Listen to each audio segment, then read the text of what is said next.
சினிமாக்கு வந்த காலகட்டத்தில் ஏறாத இடம் இருக்காது, பார்க்காத வேலை இருக்காது. அந்த வேலையெல்லாம் பார்த்துட்டு வந்து நைட்டு கை கால் வலியோடு வந்து படுத்து கிடக்கிறப்ப அசங்க அப்படி படுத்து கிடக்கிறப்ப அப்படியே எழுத்து வீட்டில் ஜன்னல லேசா பாட்டு கேட்கும், ஐயாவோட பாட்டு. அப்படியே நல்ல போய் அந்த வீட்டுக்காரன் கதவு தொட்டும் 2 தட்டு என்ன பாண்டுவேன், லேசரை ஓப்பன் பண்ணி விடுவேன், புண்ணியமா போய் இந்த கதவை கொஞ்சம் திறந்து வேண்டுவேன். அப்படியே காத்து வந்து மேலே எடுத்தோம்னா அவருடைய வரிகள் அந்த பாட்டு வந்து நம்மளை அப்படியே தட்டி எழுப்புவோம்.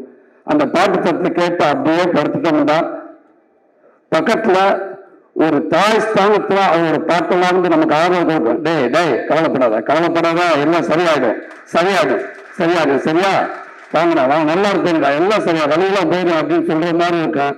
அந்த வழி எல்லாம் அப்படியே பறந்து ரொம்ப தூரமா போயிடும். அது மறுநாள் காலம் இருந்துச்சு, ஒரு தைரியமா ஓடுவோம். பெரிய ஒரு நம்பிக்கையை கொடுத்துச்சு. அப்படிப்பட்ட ஒரு மாபெரும் இசைக்கலைஞன், இசைக்கலைஞர் அப்படின்னு சொல்லலாம். உலகத்துல இசை மருத்துவர், தலை சிறந்த இசை மருத்துவர் சொல்லிக்கிட்டே போகணும். எவ்வளவு வார்த்தையை சொன்னாலும் பொருந்தக்கூடிய ஒரே வந்து எங்க ஐயா அவர்கள் தான்.